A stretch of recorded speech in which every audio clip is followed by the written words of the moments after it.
My sister Mary, amongst the young folk, I suppose she was one of the most popular girls in town. I'll tell you how popular she was. We used to go to parties, and we used to play games there. And one of the games we used to play, the way we play it, we'd blindfold one of the girls, then she'd go around amongst the boys and put her hand on one of them, and if she guessed who he was, he either had to kiss her or else give her $1. Why, sometimes Mary used to come away from there with $35 or $40. Now, Mother was one of these women.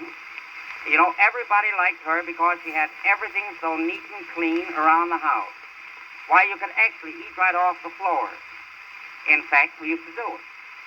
And Mother was one of these women. I remember she was all the time getting recipes out of the newspapers, how to cook things.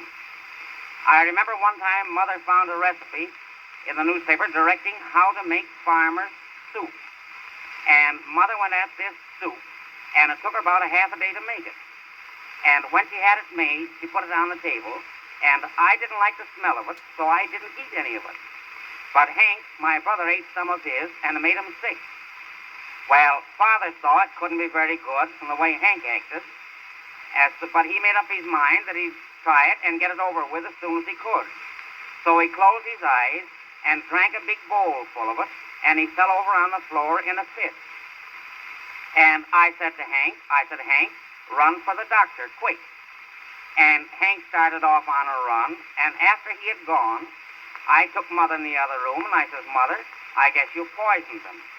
And she said, no, I haven't. She says, that's soup. She says, I made it just according to the directions of the newspaper. And I looked in the paper, and I says, I can't find where it says soup.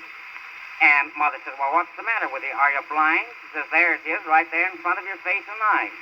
S-O-A-P, soup. And I told her, why, I says, Mother, that spells soap. I says, you filled Father and Hank full of soft soap.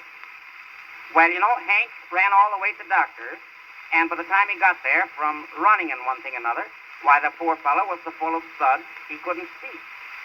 And the doctor threw him down and put a muzzle on him. Thought he had hydrophobia. Well, while I was talking with Mother, every once in a while I could hear the baby in the other room. She'd begin to laugh and clap her hands.